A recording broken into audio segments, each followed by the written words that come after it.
IVRI के समस्त कर्मचारियों को मेरा नमस्कार। साथियों, जैसा कि आप सभी को विदित है कि 12 जनवरी को आईजेसी के इलेक्शंस ड्यू हैं। साथियों, इसमें 2 पैनल खड़े हैं। जैसा कि आपको पता है कि जो हमारा पैनल है, जिसका हम लोग समर्थन करते हैं, उसमें प्रशासनिक वर्ग से श्री एसपी सिंह, राजेंद्र, प्रकाश वर्मा, उमंग तिवारी तथा तकनीकी वर्ग से मनोज पाठक, हरप्रीत, गोपाल पांडे, विवेक नारायण मिश्रा जी हैं। तो कुशल सहकर्मचारी वर्ग से श्री आनंद सिंह नयाल, इतवारी लाल जी, जयपाल कश्यप और श्री हनीफ खड़े हुए हैं। साथियों, वोट डालने से पहले कुछ चीजें जो बहुत ही आवश्यक हैं वो मैं आप लोगों के सामने रखना चाहता हूं। आपको दोनों पैनल्स की जो साख इंस्टीट्यूट में एक जो छवि होती है उसकी और दोनों पैनल्स के जो प्रत्याशी हैं उनकी क्षमता की तुलना करने की आवश्यकता है। और इसके लिए सबसे सीधा तरीका जो है वो दोनों पैनल्स के जो कार्यकाल रहे हैं उसको आपको देखने की आवश्यकता है।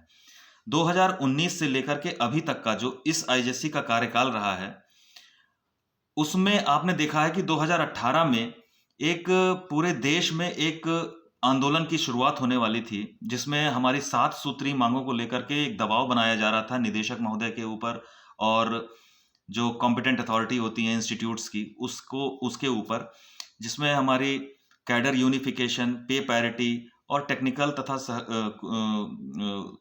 कुशल सहकर्मचारी वर्ग के कुछ मुद्दे शामिल थे। जो 2016 से 2019 का कार्यकाल जो विपक्ष के लोगों का था, आपने देखा है कि उन्होंने ना तो एक भी आईजेसी की कोई मीटिंग करवाई, ना ही किसी भी के ग्रीवांस से उनको कोई मतलब था। इवन लोगों का फोन उठाना तक उन्होंने बंद कर दिया था। 2018 में जब इस आंदोलन की शुरुआत होने वाली थी तो ये उस समय की आईजेसी का ये दायित्व बनता था कि उन मांगों को लेकर के हमारे संस्थान के कर्मचारियों को इकट्ठा करें और लोगों के बीच जाएं और एक दबाव बनाने का कार्य करें। लेकिन जो इस समय की आईजेसी के मेंबर्स थे, उस समय वो उम्मीदवार भी नहीं थे, वो उस समय प्रत्याशी भी नहीं थे, मेंबर भी नहीं थे।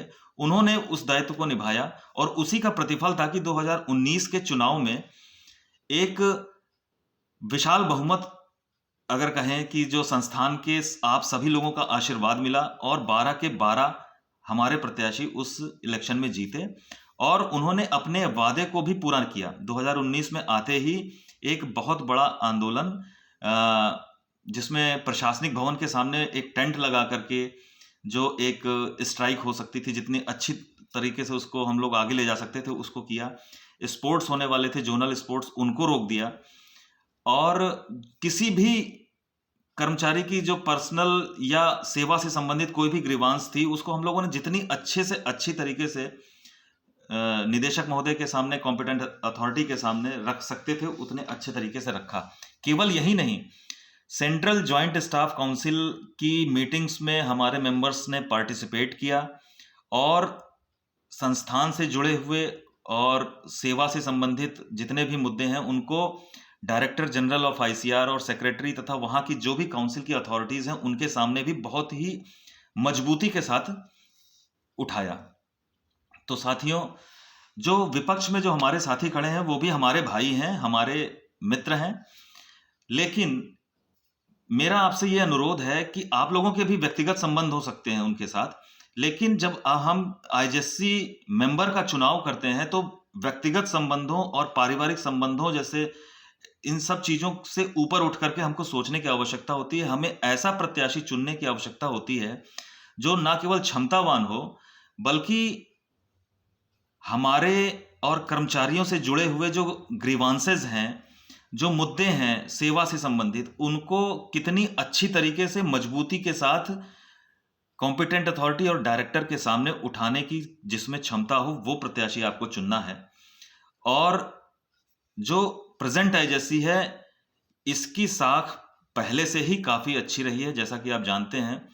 तो जिस पर आपका विश्वास रहा है, जिसको आपने शुरू से आशीर्वाद दिया है, आप कृपया करके उसी के साथ जाएं और हमारे इन 12 के 12 मेंबर्स को एक बार पुनः विजयी बनाएं ऐसा मैं आप लोगों से अनुरोध करता हूँ और आशा करता हूँ कि एक बार पुनः आपका आशीर्वाद प्राप्त होगा और हमारे 12 के 12 सदस्य 12 जनवरी को जीत करके आएंगे। और इसी के साथ मैं आप सभी को नए साल की शुभकामनाएं देता हूं। धन्यवाद।